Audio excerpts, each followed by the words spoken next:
one of his more famous standbys. There's a lot of fun parts of this matchup. Even the draft is going to be so fascinating because those off-meta picks, we only just started to see the flavor of 5.2. We haven't seen a Tristana yet, for example. So there's a lot to be shown here, and I can't wait to get into this game. Yeah, but we are into Champion Select, of course, ladies and gentlemen. No interesting bans to come through just yet. LGD taking away Janna and LeBlanc, whereas Rek'Sai and Casson going to be removed from OMG. Aurelia going to be an interesting ban away from gogoing, but he has seen massive form on that champion in the top side of the map, and Lissandra going to be taken away as well. So 2 top lane power picks. Acorn, though, he gets the Rumble. Acorn gets the Rumble. That's such a big thing for LGD. It's actually been...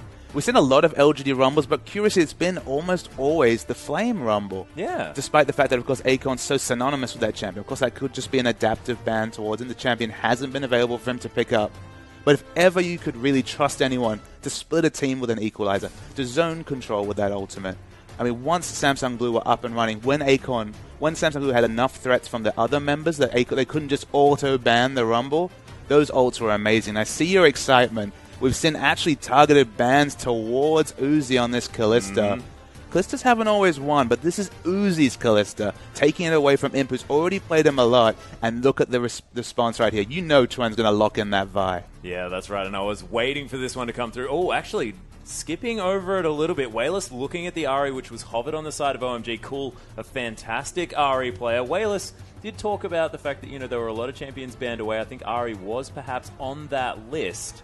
As Schwen, he's going back to the potential Vi pickup, of course, being picked as this sort of counter to Kalista, which we've seen working out to great effect just because locking her down's really hard, but Assault and Battery, it's going to do it for quite some time. Just playing with the picks, but I knew it was going to be the Vi, though, just to lock down, because it's the most reliable engage, and it might force low onto the Morgana here. That's the best support answer to take down a Vi. Of course, you won't get CC'd through the Black Shield, but it does force you onto a champion that doesn't lane that well. Is really all about the Dark Binding and the Black Shield and lane, the split timings there. It hasn't been a low standby, so it looks like it'll force him onto it. You can see him already considering it here. But again, it just pigeonholes your options. So for a jungle pick to cause such reactive play from the enemy squad, it's a very powerful pick to buy right now. Yeah, it's very interesting. And the Morgana going to be available. OMG were looking at it potentially, and a couple more picks to come through. I'm not going to say where they're going. No, you shouldn't because do that. I'm just not going to make that assumption. Cool, probably going to be taking that Azir into the mid lane, and Uzi has locked away that Maokai. Could be either top, support, jungle, and they might play at AD carry. I don't even know. Just Maokai seems to be very versatile.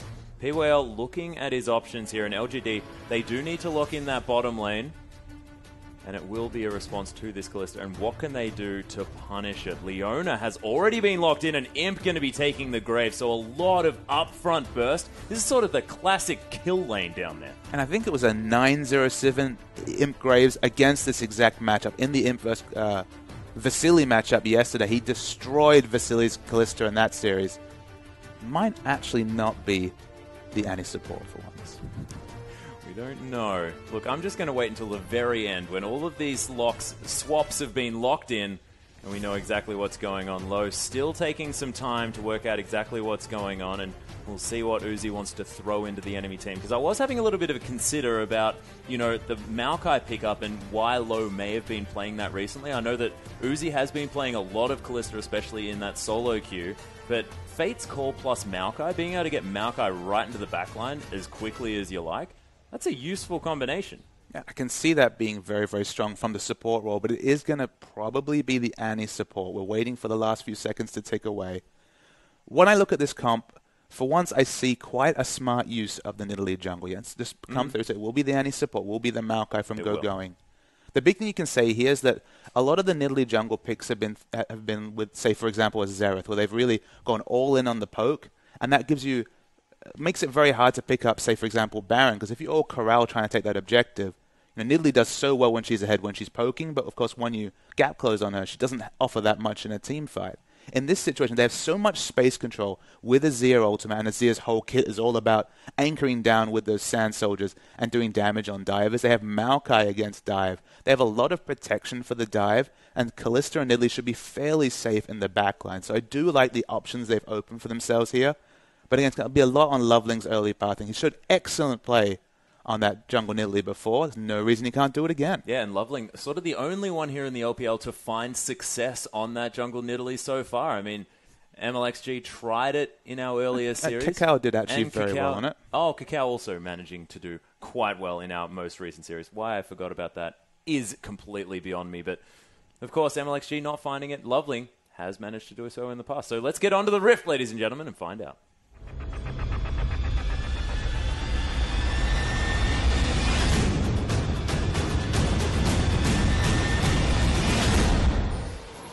And we are on to the Rift, ladies and gentlemen, with LGD taking on OMG with our top-tier clash of the day. And we'll see whether any funny business is going to come through. Of course, LGD grouped up as 4, heading towards the OMG red side jungle as LoveLing going to trap up that brush. Spots out Acorn.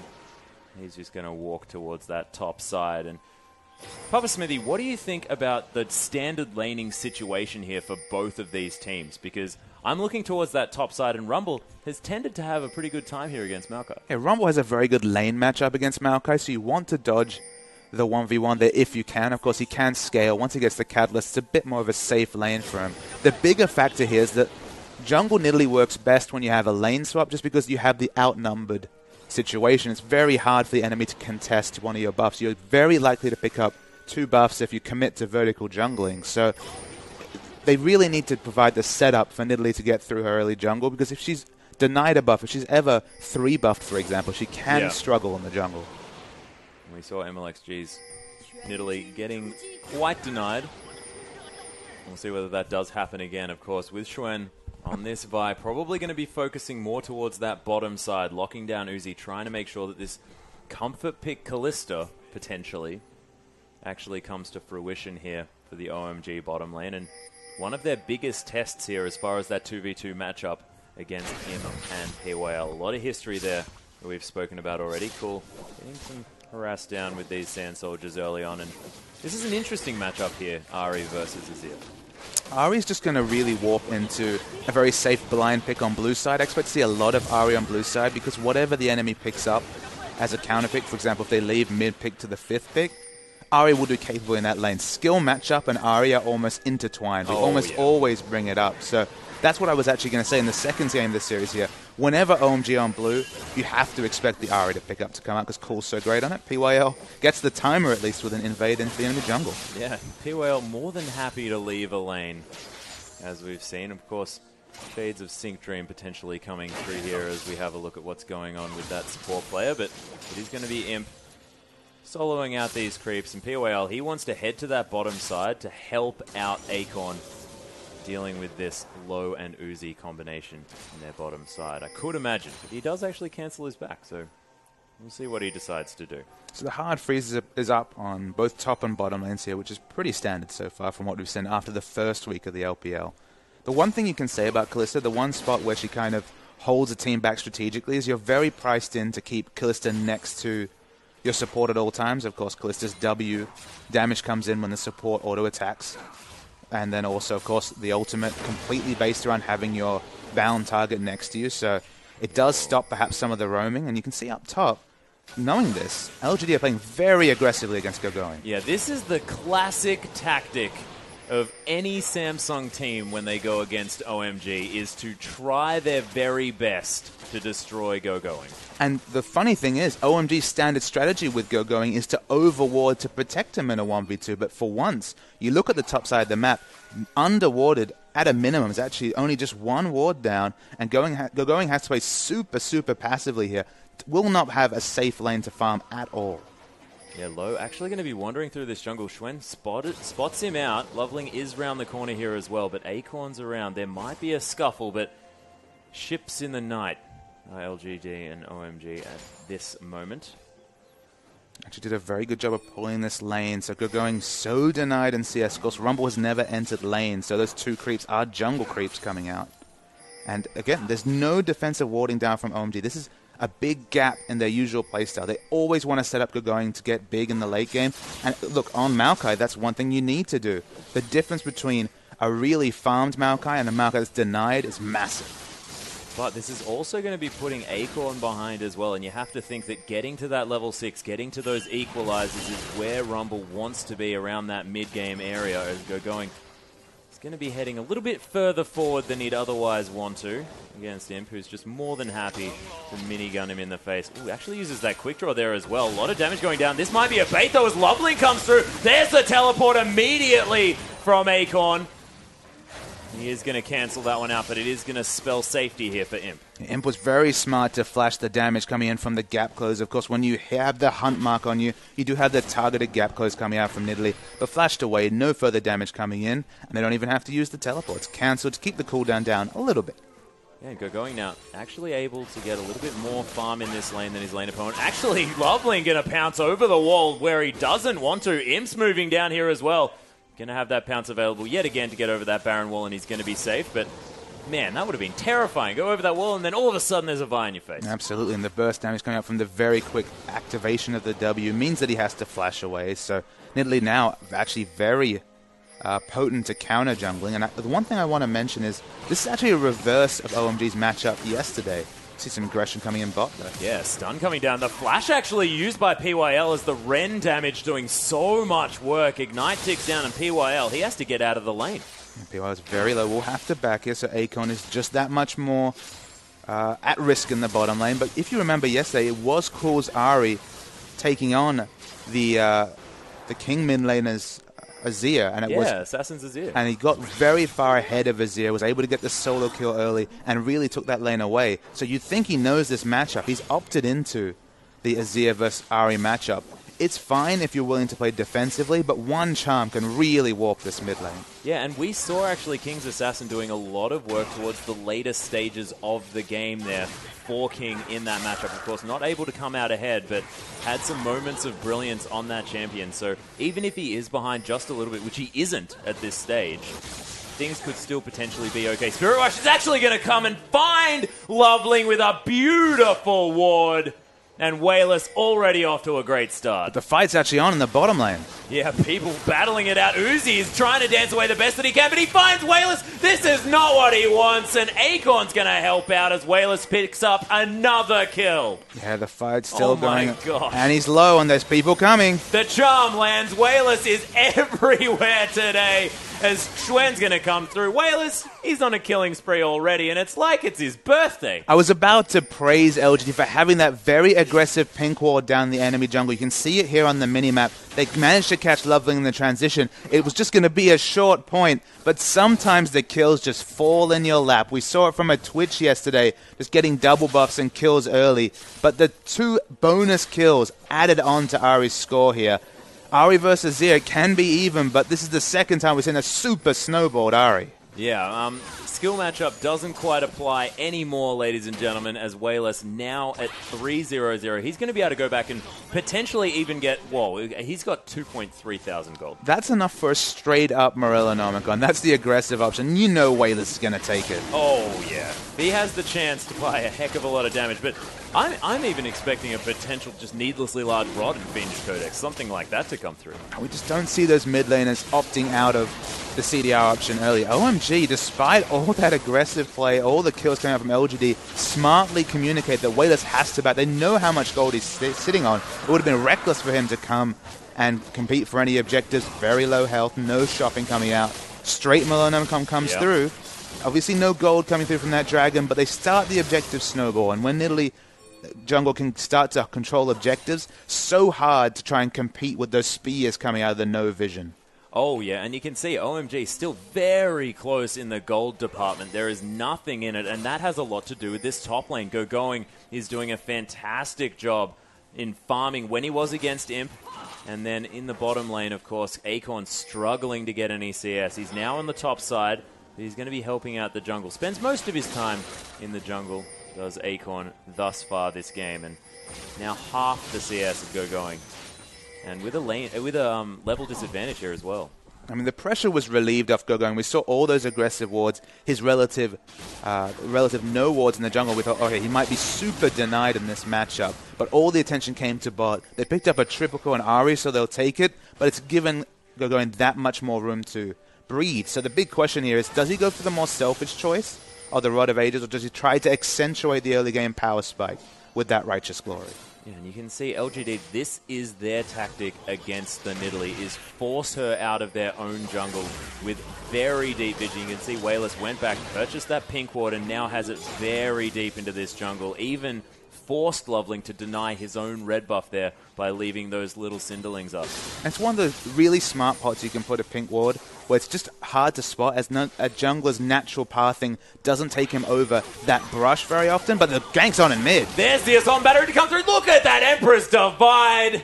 Gets Xuen right out of there, and Cool's going to be okay. Maybe didn't need to use that, but that was a cool interaction. I was going to say something about cool guys and explosions there, but he walked away just fine. No worries at all. LoveLing has hunted PYL here, wants to land another spear. Xuen blocks it out. PYL, a lot of, trust in his jungler to take that spear for him. Jungle Nidalee is such a scary thing when there's no vision. As another spear comes through, there's not many skill shots that come out of darkness at that much vision. And if you never have eyes on Nidalee, you can't go missing on Nidalee. She's the jungler. You have a lot to think about when you're a laner. Oh, yeah. You always have to play more jittery than normal, moving around like a crazy person, just to avoid those random spears over walls. Wayless, though, looking to collapse on this bottom side of the map. OMG, this is where a lot of their power lies. But LGD forced off this turret, and Imp, he's so low. You can see here Uzi's build. He's going to go straight for that Hurricane. We've seen many different flavors of Kalista in the LPL so far. He's against a one-tank lineup, and that one tank is going to be Vi as a bit of an off-tank. Go in the Warrior enchant, it will have damage on that Vi. This is where Kalista is most set up to succeed. Okay, they have to deal with the Assault and Battery, but apart from that, if Kalista can stay alive through the initial burst, there's no true tank to isolate damage away from, so they should be able to spread out and do so much work in a team fight. And you can see as well, just having this laning phase going so well for OMG is going to mean that sort of this Graves burst damage to come through in the mid-game just may not be there to the level that LGD need. It's a 20 CS advantage here for Kalista. You take Graves in this laning matchup, but, I mean, there's a reason Uzi's been eating so many Kalista bans so far. Oh, yeah.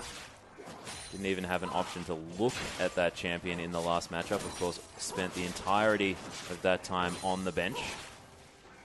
We're going to see exactly what all the fuss was about this game. And see whether Uzi's late-game Kalista is going to stand up here as well, because the laning phase, it's a very different story to how these Kalistas have been playing as we get later and later into the game. And now that we finally have the 1v1 matchup in top, this matchup, again, is similar to mid, kind of on its head, because we've seen Rumbles consistently burning that Maokai, taking him down the early game, and really forcing him out of lane and getting a CS advantage. But because of all the lane swaps, 39 CS is the advantage for a Maokai and a Maokai versus Rumble matchup. That's how hard the early game rotations have helped this Maokai in the 1v1. And gogoing, we'll see whether he decides to go for that Righteous Glory or whether he sticks with that Rod of Ages pick up there on the top side. Hasn't gone that double Doran's Ring style, so maybe looking towards that Rod of Ages instead. I mean, my kind of take on the Maokai power spikes is, look, if you have a very early to mid-game comp, rush a Righteous Glory if you can. If you're way behind and you're getting your Rod of Ages at a bad par time, again, Righteous Glory is fine. But in general, if you can opt into a Rod of Ages, you get it. Oh, yeah. That being said, Acorn has managed to pick up a little bit more farm here. He's only 30 behind at this stage. Wave is pushing back towards gogoing, though, and Acorn doesn't want to spend too much time there, of course. Gogoing with a lot of lockdown, those sapling pokes. Meant to be doing some work. Cool. Hopping over the wall here as he clears out this wave. And in the bottom lane, Uzi, he's going to kill PYL. Kill and bottom, wow. Yeah, and there's a teleport to Tibbers coming through here as well. The equalizer comes down. Uzi is underneath the enemy turret somehow. And how is he still alive? We didn't see the start of that fight, but we know the end of it here. 1-1-1-2 is Uzi, but their kills come through for OMG. Yep, and Wayless is trying to come round. He sees the low health bars. He sees that he might be able to get some work done. Assault and Battery is available. He wants to find Uzi. Gogoing is the focus now as Xuen picks up that kill. There's the Assault and Battery. That's what you need, and the double kill for Xuen. Credit to Xuen. He held onto that cooldown a long time. I think Uzi was kind of baited into thinking it was down. Doesn't matter how many little mini jumps you have from your passive. They're going to lock down from the Assault and Battery. Confirms the kill. Oh, yeah. Now Acorn with a decent score line, 1-1-2, does have Those two early game power spike items that Rumble does love as the steal comes through actually on the blue buff. Wayless going to be denied that one, and of course the mana cost of a lot of Ahri's abilities are quite high, and if you want to be spamming out your spells in short order, it becomes a little bit difficult. It does become difficult. The Rod of Ages pickup comes through from Maokai. We're going to see about a 24.5-minute Rod of Ages power spike. Lane swap. Yeah, I mean, 11 minutes obviously is the usual power in a 1v1, but 14 minutes, only a 3-minute delay, like you say, is an excellent power time in this game. Maokai's going to have to do a lot of work peeling for his carry. It's probably not going to be so much the initiation Maokai as trying to lock down, say, a diving Wayless. He's the one who's really overfarmed in this game. Abyssal Scepter, Morel Nomicon is insane items for 15 minutes. He doesn't have any boots, but if they can ever get their ward line up, if they can ever get their pinks up and get a pick, so much damage coming out of Ahri. Oh, yeah, and 30 CS behind, still with this gigantic lead. Of course, those 3 kills doing so much work. Sentinel is wandering around here trying to get some vision. PYL with a wonderful dodge. That was almost like that spear was coming out of Fog of War, but he just knew that it could be there. OMG's only chance of winning this dragon fight is a pick. They're against a Rumble with double magic penetration items and just an insanely high damage Ahri here. They have to play so careful, because if a pick comes through, someone will be deleted instantly. Yeah, and Uzi has been back here as the charm does land. Wayless going to eat a spear to the face as that Foxfire doing some damage. Oh, Spirit Rush going to be used to dodge out of the way of the spear. Of course, was already blown. Going to use the last charge to keep himself safe. And the Dragon, it's been started here by OMG, and Uzi, he's got BF Sword Hurricane. He's at a massive power area in this game so far. LGD, nothing they can do. They played wonderfully well there, OMG, to never give LGD position to look for a fight. Even with those power spikes, the early harass onto Wayless, and just the way they grouped, there was no option for any sort of fight. There was not even an equalizer attempted to initiate a fight. OMG playing smart.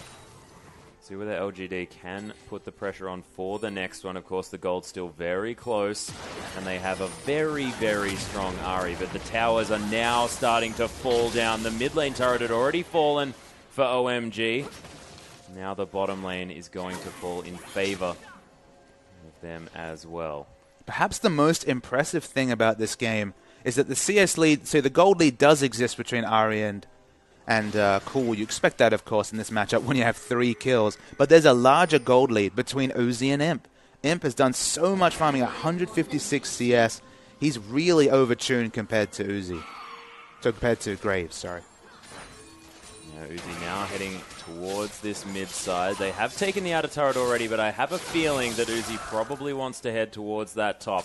Really put the pressure on there. You can see he's waiting back, just defending. And if Imp leaves, you can imagine the classic OMG, let's kill the outer ring of turrets, is going to ensue. And look, Maokai's been in the top lane. He's the one who's been the least involved in all these rotations. Happy to farm. They're, of course, waiting for that Rod of Ages power spike to come in. They have the scaling advantage here with that Rod of Ages pickup, but the fight might be on a mid. Yeah, definite battle coming through. Schwengate taking so much damage as the equalizer comes down in perfect Acorn fashion, making sure the disengage comes through. And Schwen somehow survives. Yeah, the equalizer was wonderfully positioned. It corralled Uzi, who ate over half his health just from equalizer damage. Has to back away now, but nobody dies in that long trade. Yeah, it was looking a little bit worrying there, but Acorn to the rescue yet again. That being said, down 50 CS there in the top side. Gogoing never wanting to leave this lane. As Acorn comes back and says, what, have you just been hanging out here the whole time? Quite frustrating. Yeah, I mean, he has to be frustrated about a lot of things this game, Acorn. He's always been the rotational god. He's always been excellent at playing with the minimum of resources, but he's 2 levels down, forced to lane against Gogoing, who has a significant amount of health with the Rod of Ages, already working on magic resist. He doesn't want to be sitting in lane. He wants to be going for objectives, but they've already given up the first 2 dragons. And it's only 6 minutes until Gogoing is going to have that Rod of Ages fully stacked after he got a decent timing on that one. LGD, they are going to do a decent rotation here to the mid lane and pick up the outer turret, so answering back that turret advantage.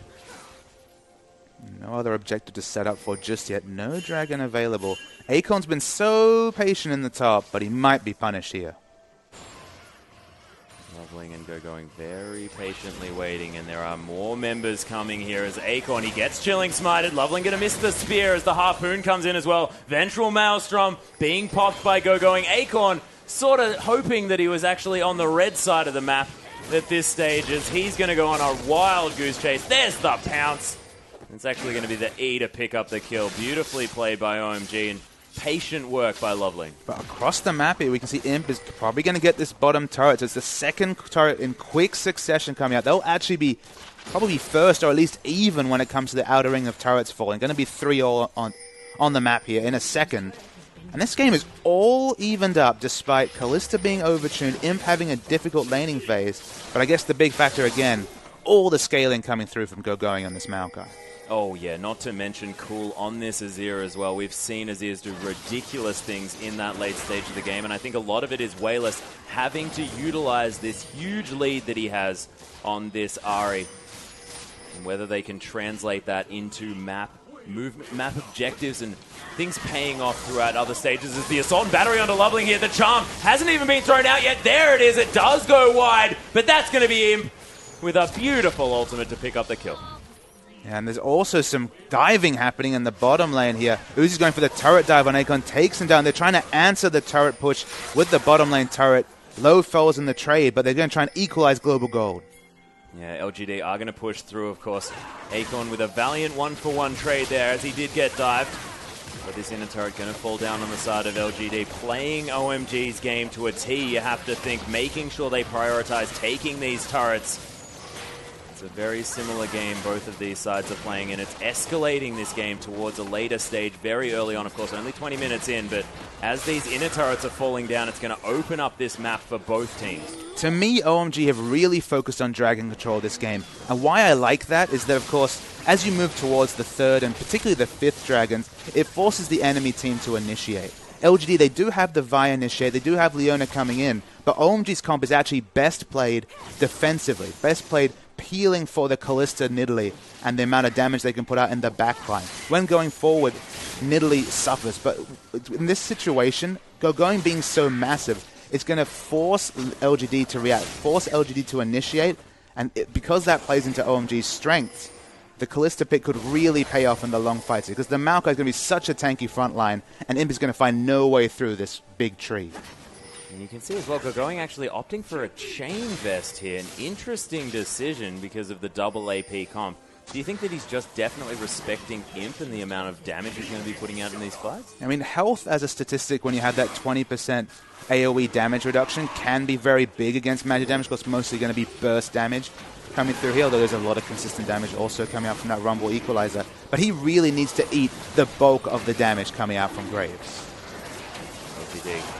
Well, very, very low. They do have vision of this dragon falling down. Wayless comes over the edge, but they do manage to secure the dragon. A quick pickup onto LoveLing, though. There's the assault battery there, but Cool just gets exploded. Low, very low as well as Imp comes through. Uzi trying to kite around. The charm lands, though, and Wayless able to secure that kill for Imp, and Xuen and gogoing just battling on the bottom side. You have to think Xuen going to be in trouble, forced to flash away. Yeah, gogoing taken so far away from his carries, and they paid for it there, OMG. The first Spirit Walk, the first use of the ultimate into the charm onto Nidalee deleted LoveLing off the map. Of course, Nidalee does struggle when she's initiated on, and they took the fight from there. Very smart team fighting coming out from LGD. Yeah, beautiful play, and one thing that we hadn't looked at all that recently was this kill score, 12 now to 5. LGD looking to be running away with it. Of course, you can't see the dragons taken, which is definitely in favor of OMG, and they have the scaling comp.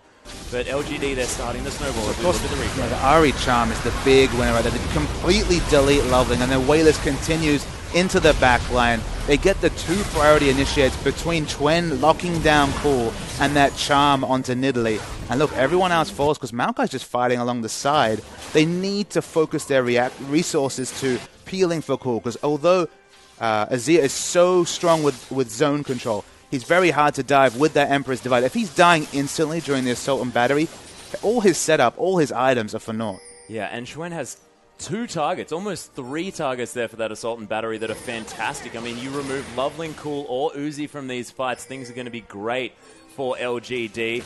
And you saw, like, having Wayless able to just spirit rush around these fights, the dancing that's going to come through from Kalista, it's just not going to be enough. And he hit him with a charm, and I Can't comprehend how much skill that takes just to be able to know exactly when to throw that ability out and catch a Kalista. It's a consistent problem we've seen with these jungle Nidalee comps is whenever they're forced to group up for an objective, they can really struggle. Because any sort of pick coming onto a one-tank lineup like gogoing's Maokai, Chuen in a bit of trouble here. Might have to Vault Breaker his way to safety. Of course, that outer turret is not available anymore. Is LoveLing going to just smite him on his way out? That's the big issue, is that if you can get onto LoveLing, if you can get onto one of these squishy long-range damage dealers, it completely undoes the OMG comp. They have to be so smart with their positioning. LGD able to disengage right there, and they weren't. And whenever you're around a Dragon or Baron, you're likely going to be corralled in an area, corralled against a Vi, an overtuned Ahri, and of course the Equalizer at your own peril. Yeah, Wayless looking to set up a little bit of a gank rush here as OMG. They're looking for the Baron. They've almost been on a timer the last few games that we've seen on 25 minutes. Wayless finds them though, and look at all that damage coming through. Low gets down to Tibbers, but it's not going to be enough. He's just going to fall down, and Cool has to get the hell out of this fight. LoveLing does manage to secure the Baron, and gogoing's pretty tanky, but not tanky enough as LGD just clear off the fight. Cool goes down in the backside after that beautiful equalizer, forces him into a bad decision. Uzi found his way under a turret, but there are 4 members collapsing on the final member of OMG, and that is the ace for LGD. OMG tunneling so hard on the 5.2 balance changes to Baron, realizing, all right, we have Kalista, we have Baron secure, and Baron's been nerfed, let's rush it down. But it's predictable play. They were spotted by wards. Wayless once again gets the fortuitous charm at the start, and with magic resist debuffs against a Rumble Ahri combo, you will die so fast. And we were talking about Imp having a rough time in the laning phase earlier on against Uzi and Low when he finally went down there. 6-1-2 on this Graves. Almost has that Bloodthirster completed as well as the Static Shiv Infinity Edge. He is so huge right now, and you can't go past Chuen and Wayless. They've been playing fantastically this game. 3-0-7, 5-0-8. Man, LGD, they have definitely turned it on just recently. And even though Acorn was so far behind CS, still is 62 CS, has been well denied in levels, in experience. The one thing you can say is that with a jungle Nidalee, there's no obvious Aegis carriers on this OMG side, barring gogoing. He's gone for a more selfish build.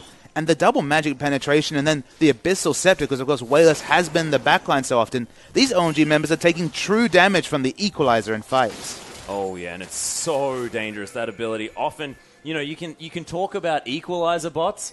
That's all that Acorn needs to be at this stage. Absolutely. When you're taking true damage, the base damage speaks for itself. He has the double magic potential. He even has the nice chunk of AP from the Zhonya's. I mean, Wayless is doing his job for him. All he needs to do is layer that ult down, and who would you trust more than Acorn to hit an equalizer? Oh yeah, the Rumble player of old. And this has happened before, of course, gogoing able to get ahead in these lane matchups, and in the past, Acorn just finds a way to get himself in there. 3-3-6 now, 0-2-2 for gogoing, but does have that advantage, and see whether OMG can turn it around. We've spoken about scaling on these comps quite a few times, but LGD, they're able to get the map pressure that they're looking for, and now looking for another pick potentially. For OMG to win a fight, they need the charm. They need Ahri to be completely negated by this Maokai, because those picks, it's the pick onto LoveLing, the pick in the previous fight, that opens up OMG's team comp. If Maokai isn't at the front soaking damage at the start of a fight, you can easily assassinate the squishy Nidalee, Azir, or Kalista. They've set up for the split push here. They do have some good defensive wards down, but this OMG lineup, it's effectively a push comp of old. If you take out their one tanky member or make him trivial, as we saw gogoing fighting with Chuen in the sidelines in one of the previous fights, OMG's comp just gets rolled over. It does, and LoveLing trying his best to become more of a tanky threat on his side as LGD are going to pick up their first dragon of the game. He's got that Banshee's Veil, so going for more of a tanky situation, but just not sure whether he's going to be doing anything relevant. You have to be so careful about where they're fighting. That's the big issue, is that Maokai only has one lockdown CC. So in a big fight, in a big unorganized fight, he'll lock down one member. And if someone else is getting assassinated by all the damage of Wayless, or a fortuitous pick by PYL on this Leona, I mean, there's just only so much Maokai's kick can do. He can soak damage with a second frontliner. You know, if you had a Hecker and Maokai, absolutely, Maokai's tankiness is very important, but they don't need to focus going for damage unless OMG fight very intelligently. Well, it has happened in the past. OMG have turned around games, and the lead is not getting to the point where it's going to be almost impossible. Of course, only 4,000 gold here in favor of LGD, but it's this map pressure. It's the fact that they have Xuen, such a tanky boss in these fights, and Acorn with his exquisite equalizer placement. I mean, what OMG does have to show for the first 30 minutes here is 3 dragons. They're 3-1 ahead in terms of the dragon. They've been setting up well for those, particularly the first 2 were taken very intelligently despite being against this Rumble and a 3-kill Ahri from very early in the game. So they have been good at taking that objective, but they need to keep and double down on it, because if this game goes long enough, it's just going to be so difficult for gogoing to do the lifting he needs to do. He needs to do so much tanking for his team, and there's only so much he can do. Yeah, and Uzi, we haven't seen too many Fates calls starting these fights in ways that OMG won as well. Could it be better for OMG to actually dictate the flow of this game and find picks themselves? Because at the moment, sort of, they're milling about in this mid side of the map and not really sure on what they want to do with this game. And this is a very different OMG to what we've been seeing, is because they've normally been on the front foot. I mean, when it comes to this. Yeah, Nidalee and Ahri are just such polarizing champions that maybe you're right, and maybe they'll have to take a different tack. I'd much rather see this comp with, for example, a Nami for disengage. I think it would give so much, because whenever Annie's getting into a fight, she just needs to kind of be Tiberizing defensively. It's the 1.5 second stun for peel rather than the initiate, and you always want an Annie to be initiating fights. So perhaps the idea here, get Kalista into a side lane, ward up first so she can split push. Of course, can split push so fast with the way that Rend interacts with Hurricane, and then set up a gank push. Maybe getting that pick is the first step towards OMG getting back into this game. And if they get that pick around the time of that dragon as well, manage to secure that 4th, they can force LGD into difficult situations. Another minute on the Baron here. Of course, OMG did manage to secure the first one, unfortunately following that up with an ace to themselves, so never really being able to capitalize on that pushing power.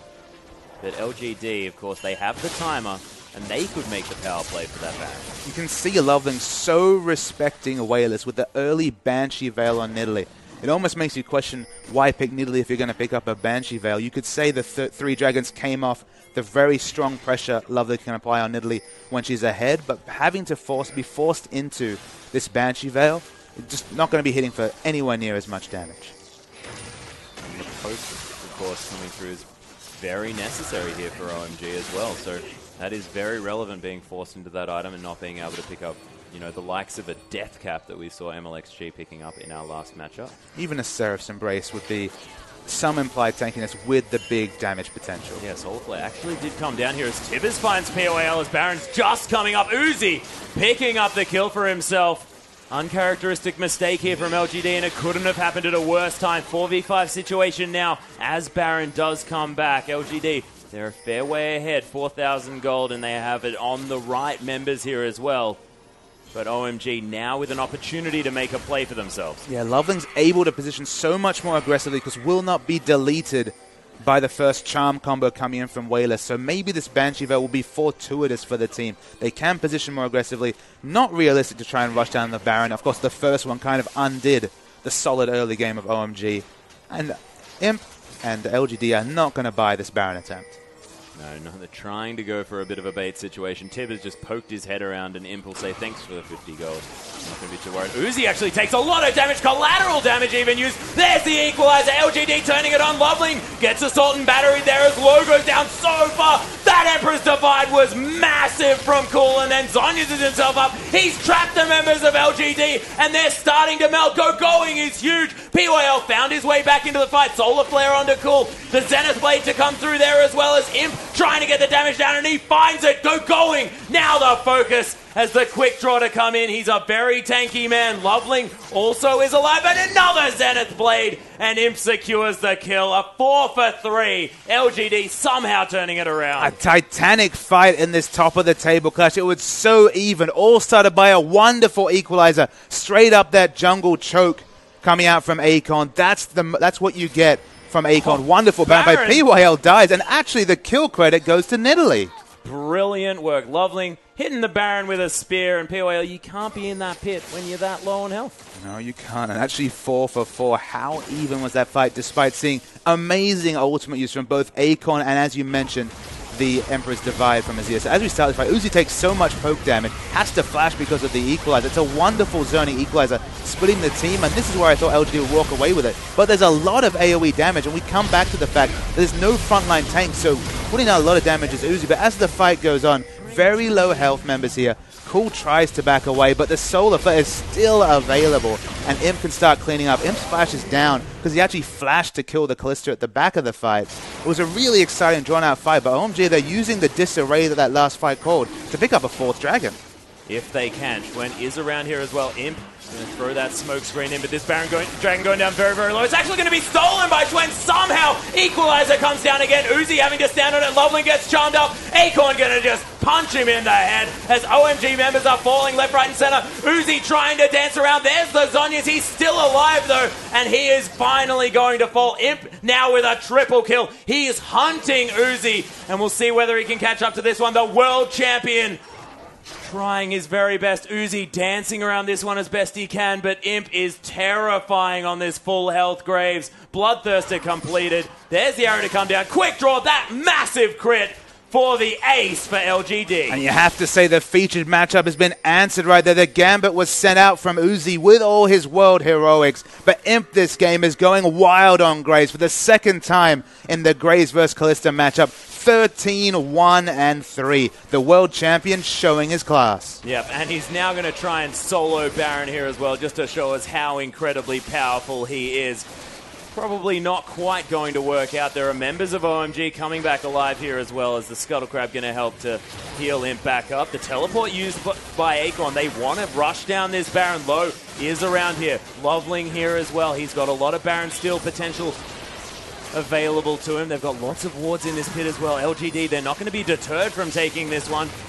They, of course, know that they have a lot of pressure. Look at the equalizer to come through. The Baron actually gets secured, and Imp picks up a kill as well, as LoveLing tried to go for the hero steal and couldn't find it. It was definitely worth it. Xuen actually did falter on the smite. There still has smite available. It's a very fortunate secure coming out of Graves. It might have been a crit that just did more damage than smite. Who knows? He was doing a lot of work, able to take down about a third of Uzi's health with one auto attack, as we saw just before. But the Baron buff now able to give LGD the pushing power that they need to break this base. And we'll see whether OMG can hold on. Of course, only 4 members available. They're going to concede the inhibitor turret. LGD in so much control. LGD are doing so much work in this fight. They have so much lockdown. And I thought the Maokai in the late game would be tanky enough to stop this frontline burst, but it hasn't worked. Yeah, there's the Tibbers coming through, immediately QSS by Imp.